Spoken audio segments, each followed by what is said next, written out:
why the miracle always happened to your team? Why the subs always become super subs? Thank you. Character. I mean, I think definitely tonight, I don't think we deserved to be behind. It was a moment. We'd started the game really well, and I thought our performance with the ball was exceptional, really good. We caused a lot of problems. It was a very complicated game. They kept changing the way they were building up, so we had to keep changing the way we were defending. They kept changing the way they were defending, so we were looking for different solutions. But, you know, in the end, the players made so many good decisions on the field. People like Bukayo Saka, the defensive responsibility he started defending as a wing-back, then he had to go into midfield to defend, then he had to defend as a winger. There were so many things like that going on all night. But I was really pleased with the quality of our play. It would be I would imagine, a long time since, or if ever, an English side had 60% of the ball against a side from the Netherlands. So it shows the more modern England way, but also the resilience and the character of the group, because Ollie Watkins has trained like that every day, and he's been ready for his moment, no matter how frustrated he might have been at not playing. He's been ready, and the whole group have been, and the way that they've formed, you know, it's a group with a lot of new players in it, and half of them had never been to a tournament, but they've bonded so well, and they've all got each other's back, and tonight was a great example of that. Thank you. Over there. Thanks. Hi Gareth, Steve from AP, sorry. It sounds like you've stressed out the king back home. He sent you a message saying he was on the edge of his seat like a lot of the fans. Right. Can you just give a message to people back home who obviously have been stressed out by that performance, and over the past few weeks of your sort of late shows? Well, I hope they're enjoying a few beers, really. We've had some incredible nights, you know, the last 7-8 years. These games have been dramatic because the goals have come so late. The only reason I did the job when I took it on was to try and bring success to England as a nation, and to try and improve English football, and to be able to take the team to a first final overseas. I'm immensely proud of that. But now, of course, we've come here to win. We play the team who've been the best team in the tournament, and we have a day less to prepare, so it's a huge task. But we're still here, and we're fighting. Thank you. Okay. Hi, Ollie Moody, DW Sports. Thank you. Kobbie Mainoo was everywhere in that first half, and seemed to be gaining confidence from everything that he did, pulling out the flicks by the end of the half. Do you think this was a breakout performance for him in an England shirt? And how important is it for the team to have players like that who bring a bit of youthful joy to the game? Well, I think all of his performances have been exceptional, especially when you consider his age. You know, we haven't really had a player like him until now, so it makes such a difference when your midfield players can receive pressed and turn with the ball so easily and comfortably. It looks simple when he does it, but it isn't simple. But I thought him, Phil popping up in spaces, Jude, you know, our movement was really good, and you know, that caused a lot of problems. It caused them to adapt how they were without the ball. Yeah, we had the goal that's disallowed by a fraction for offside. We have the chance that Phil is just cleared off the line. So I was really pleased with our football tonight. Thank you. Hello, Gareth. Egil from Norwegian NRK. You chose to pick off Harry Kane, your captain, 10 minutes before the game was finished, your best penalty shooter. This seems like quite a gamble, but how does it feel that it paid off? Yeah, look, Harry took quite a big knock when he won the penalty, so we weren't sure how long he would be able to play on for. And him and Phil were playing well, but we were losing a little bit of energy on the pressure.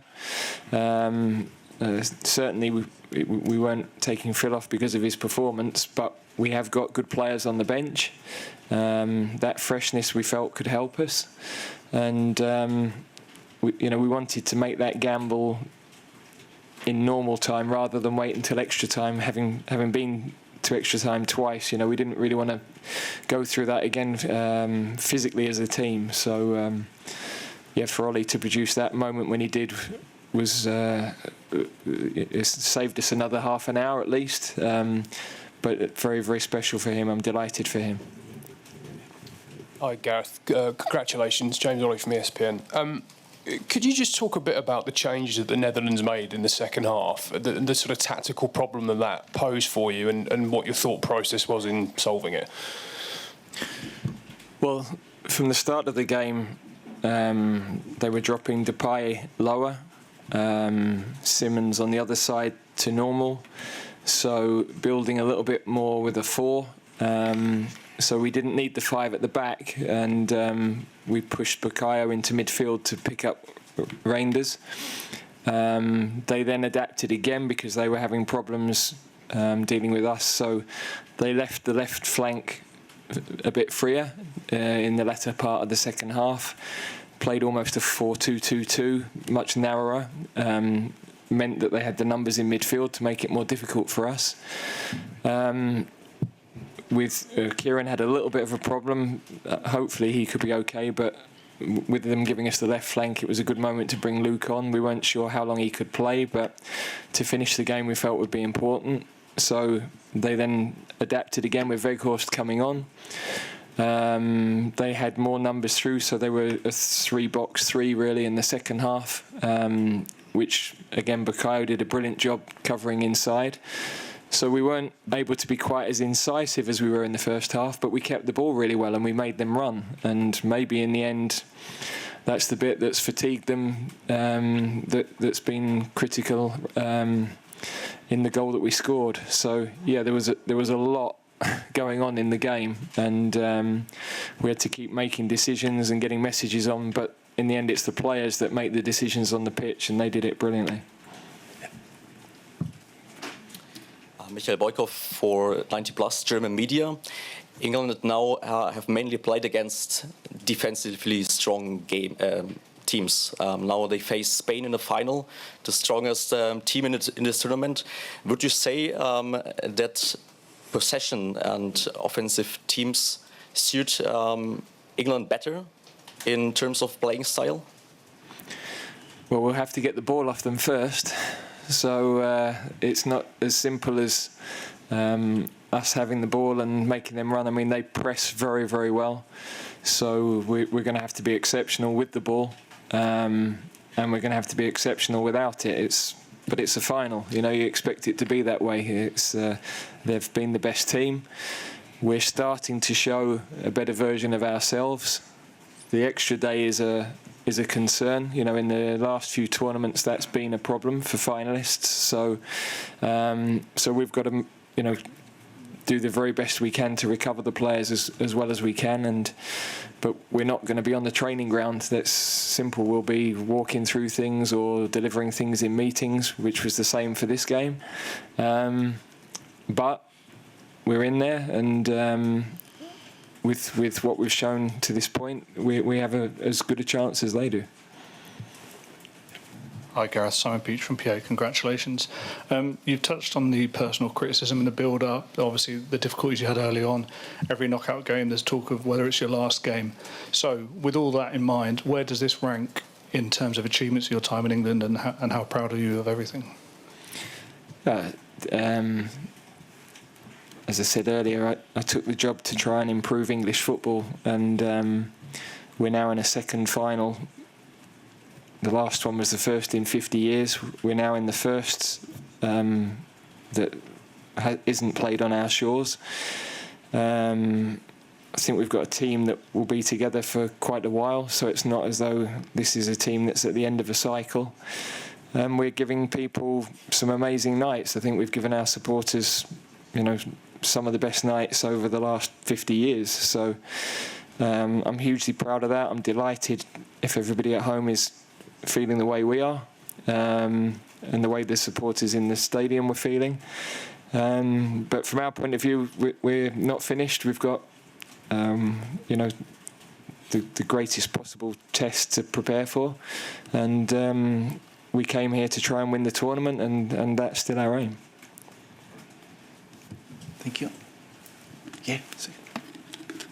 Gareth Southgate, Daily Mail. Will the experience of the 3 years ago preparing for the final be able to call on those experiences to help you this time around? And is there an important balance to strike tonight, just in terms of celebrating the moment, but also focusing on the game on Sunday? Yeah, I mean the lads are singing in the dressing room, but they're straight in the ice, So there won't be any wild parties. We've had a couple of those already, so we pick our moments for those. But in terms of the experience, of course, every game you manage, every tournament you manage, you learn so much. When I took this job, I'd had 3 years as a Premier League manager. I've now had 100 internationals, some of the biggest games in world football. You learn all the time from that. So we're more calm going into the knockout games, because the first time we did it in Russia, we hadn't won a knockout game for 10 years. We hadn't been through the experience. Quarterfinals, semi-finals, we've managed a lot of those games now. So you're definitely much better prepared, because every experience you go through, you learn from, and you're improving all the time. Your knowledge, your understanding. I would say if you're a coach and you're not doing that, there'd be a problem, really. But the last finals, it's the first European Championship final I'd ever managed. So if I didn't get everything right, apologies for that. But we'll try and do better this week.